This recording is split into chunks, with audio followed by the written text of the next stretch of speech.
میثاق بنی اسرائیل وبعثنا منہم 12 نقیبا۔ اللہ نے اہل ایمان کو حکام دیے، قرآن کی عادت ہے، پچھلے اہل کتاب کا تذکرہ بھی کرتا ہے، ان کو بھی بہت سے حکام دیے تھے،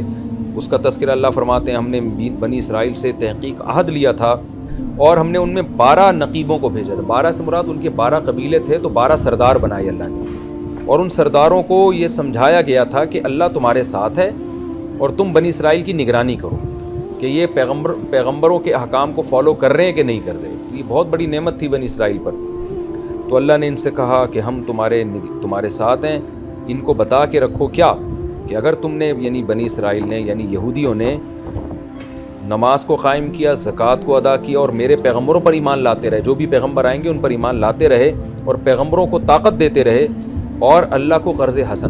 حسن کا مطلب وہ قرض جو اچھا قرض ہو، یعنی اخلاص کے ساتھ ہو، جس میں کوئی ریاکاری اور دنیاوی مفاد نہ ہو، تو وہ قرض اللہ کو دیتے رہے، صدقہ یعنی صدقات و خیرات کرتے رہے، لو کفرن عنکم سیئاتکم،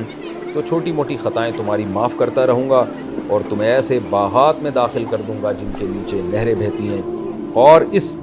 کے بعد بھی اگر کسی نے یعنی اتنا کچھ کرنے کے بعد کہ اللہ نے 12 قبیلوں کے 12 سردار بنا دیے، پیغمبروں کے ذریعے بنوائے،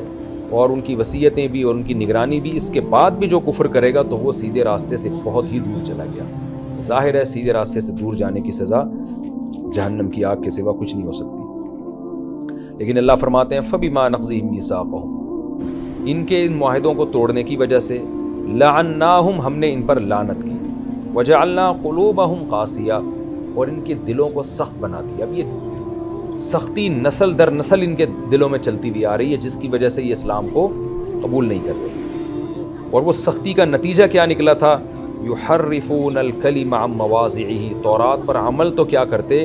تورات کی آیتوں کو اصل جگہ سے ہٹانا شروع کر دیا، یعنی غلط تفسیریں جو آج ہمارے بہت سے متجددین کر رہے ہیں کہ کون سی آیت کو کہاں اٹھا کے لگا دیتے ہیں، کون سی کو کہاں۔ ہر آیت کا ایک مفہوم ہوتا ہے، اس کا ایک اصل مقصد ہوتا ہے، آپ اس کو اٹھا کے کہیں اور فٹ کر دیں تو یہ تحریف کہلاتی ہے۔ وَنَسُوا حَظًّا مِّمَّا ذُكِّرُوا بِهِ، اور اتنی بڑی تحریف کی کہ جو ان کو نصیحت کی گئی تھی اس کا ایک بہت بڑا حصہ بھول چکے تھے یہ، کیونکہ اب یاد ہی نہیں تھا پھر کسی کو، تحریف در تحریف کی وجہ سے۔ اور اے نبی آپ ہمیشہ ان کی خیانت پر مطلع ہوتے رہیں گے، آپ دیکھتے رہیں گے یہ معاہدے یہودیوں سے، بنو قریظہ سے، بنو نضیر وغیرہ سے معاہدے ہوتے تھے، توڑتے رہتے تھے، آپ ان پہ ہمیشہ معاہدوں پر آپ خیانت پر مطلع ہوتے رہیں گے، مگر تھوڑے سے لوگ، ظاہر ہے تھوڑے سے لوگ ہر قوم میں اچھے ہوتے ہیں، فاعف عنہم، لیکن اب آپ نے ان سے لڑنا نہیں، قتال نہیں کرنا، آپ نے چشم پوشی سے کام لینا ہے اور اعراض کرنا ہے، کیونکہ اسی میں حکمت ہے۔ مسلمان اس وقت جنگوں میں مشغول ہیں مشرکین سے، یہودیوں سے بھی بھڑ گئے، تو یہ اسباب کے خلاف ہے یہ لڑائی، تو آپ نے ان سے جو ہے نا اعراض کرنا ہے، اور ان اللہ یحب المحسنین، ویسے بھی اللہ احسان کرنے والوں کو پسند کرتا ہے، تو ویسے بھی اللہ کی عادت ہے کہ وہ نہیں چاہتا کہ خام خواہ میں کسی سے لڑائی کی جائے، تو اصل تو حسن سلوک ہی ہے۔ آپ کو اس لیے بتایا جا رہا ہے کہ جو کام یہ یہودی کر کے گئے ہیں وہ آپ کی امت نہ کرے، اور ان کی سازشوں سے آپ ہوشیار بہرحال ضرور رہیں، کیونکہ یہ لوگ ہیں بہرحال خائن۔ یہود کے بعد عیسائیوں کا تذکرہ ہے، وَمِنَ الَّذِينَ قَالُوا، اور وہ لوگ جو یہ کہتے ہیں اِنَّا نَصَارَىٰ کہ ہم عیسائی ہیں، أَخَذْنَا مِيثَاقَهُمْ ہم نے ان سے بھی مضبوط ایگریمنٹ لیا تھا، فَنَسُوا حَظًّا مِّمَّا ذُكِّرُوا بِهِ وہ بھی ایک بہت بڑا حصہ اپنی نصیحتوں کا بھول چکے ہیں۔ آج بھی یہی دیکھیں عیسائیوں کے پاس حضرت عیسیٰ کی نصیحتیں ہی نہیں ہیں، احکام ہی نہیں ہیں، وہ سب تحریفیں ہو چکی ہیں۔ فَأَغْرَيْنَا، تو چونکہ انہوں نے حفاظت نہیں کی انجیل کی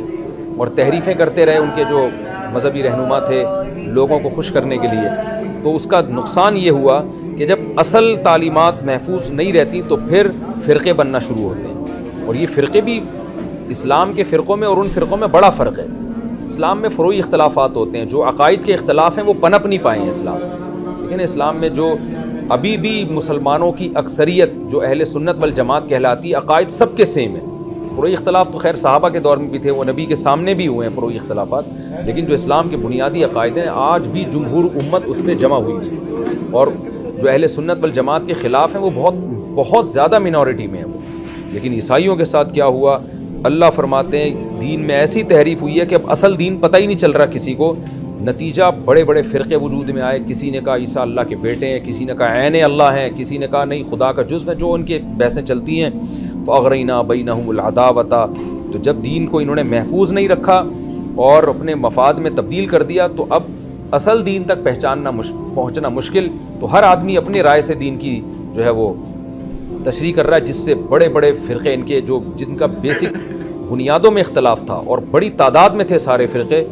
وہ پیدا ہوئے، جس کا نتیجہ فَأَغْرَيْنَا بَيْنَهُمُ الْعَدَاوَةَ، ہم نے ان کے درمیان آگ دشمنی بھڑکا دی اور بغضاء نفرتیں۔ ابھی آپ ماضی اٹھا کے دیکھیں، عیسائیوں کے فرقوں میں آپس میں بہت خطرناک جنگیں ہوئی جو مسلمانوں میں اس نوعیت کی نہیں ہوئی بھی ہیں، تو کم ہوئی ہیں، اور اس نوعیت کی نہیں ہوئی، بہت تاریخ بھری پڑی ہے، اور وہ عداوت آج بھی ہے۔ قرآن کہہ رہا ہے الی یوم القیامہ، قیامت تک عیسائیوں کی ایک ریاست تھی، ایک حکومت تھی، مگر آج بہت سارے ملکوں میں تقسیم ہو گئے، سب کے مفاد ایک دوسرے سے الگ ہیں۔ جنگ عظیم میں دیکھیں، عیسائیوں کے خلاف لڑتے رہے ہیں، جنگ عظیم اول میں بھی، دویم میں بھی۔ تو وہ جو مذہب کی بیس پر ایک محبت قائم تھی، مذہب ختم ہونے سے وہ محبتیں بہرحال وہ ختم ہو گئیں، اسی کو قرآن نے دشمنی اور لڑائی سے تعبیر کیا۔ تو الی یوم القیامہ وسوف ینبئہم اللہ بما کانوا یصنعون، اور اللہ عن قریب ان کے کرتوتوں کا بدلہ ان کو بتائے گا قیامت کے دن۔ یا اہل الکتاب، اب اللہ یہود و نصارہ سے خطاب کر رہے ہیں کہ دیکھو تم سے جو جرم ہوا سو ہوا، جو تحریفات تم کرتے رہے ہو، تمہارے پاس اصل دین محفوظ نہیں ہے، لیکن اب تو قدر کر لو، اب تو اللہ نے صحیح پیغمبر بھیج دیا اور تمہاری تعلیمات کی تجدید کر دی ہیں، وہی تعلیمات دے رہے ہیں جو تمہیں تمہارے پیغمبروں نے دی تھی۔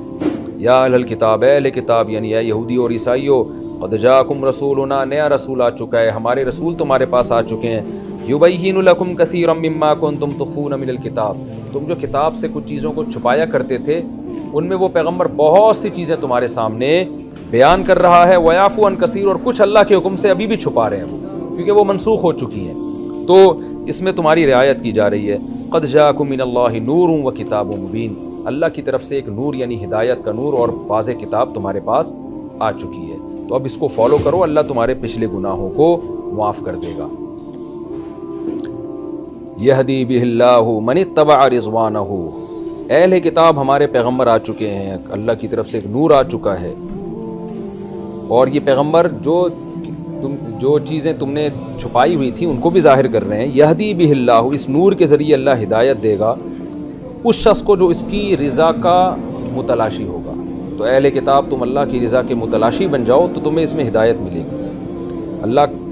ہدایت دے گا سبول السلام، سلامتی کے راستوں کی طرف، وہ راستے جو آپ کو دنیا کی آفتوں سے بھی اور آخرت کی آفتوں سے بھی بچائیں، ان کو سلامتی کہا گیا۔ وَيُخْرِجُهُم مِّنَ الظُّلُمَاتِ إِلَى النُّورِ، اور جو رسول کو فالو کرے گا اللہ ان کو اندھیروں سے روشنی کی طرف لائے گا اور ان کو سیدھے راستے کی طرف رہنمائی فرمائے گا۔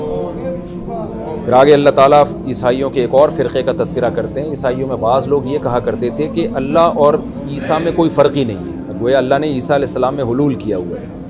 فرمایا لقد کفر الذین قالوا، تحقیق انہوں نے بھی کفر کیا جنہوں نے کہا ان اللہ هو المسیح ابن مریم، کہ اللہ وہ عین مسیح ابن مریم ہی ہے۔ قل اے نبی ان سے کہہ دیجئے فمن یملک من اللہ شیئا، بتاؤ اللہ کی طرف سے کون مالک ہوگا کسی بھی چیز کا، اگر اللہ مسیح ابن مریم کو ہلاک کرنا چاہے یا ان کی ماں کو یا زمین میں جتنے بھی لوگ ہیں ان کو۔ یعنی یہ بات تو عیسائی بھی مانتے ہیں کہ عیسیٰ علیہ السلام اللہ سے دعائیں مانگا کرتے تھے، وہ مانتے تھے کہ اگر اللہ ہلاک کرنا چاہے تو کوئی نہیں بچا سکتا۔ تو یہ کیسی عجیب سی بات ہے کہ جو خدا ہوتا ہے وہ تو دوسرے کا محتاج نہیں ہوتا،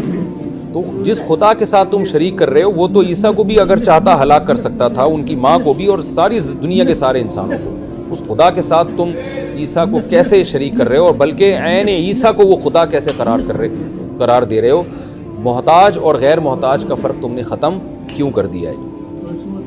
عیسائیوں کے بڑے عجیب عجیب نظریات ہیں۔ میرے پادریوں سے جو بات چیت ہوتی ہے وہ کہتے ہیں اللہ نے اپنے کلام کو کیا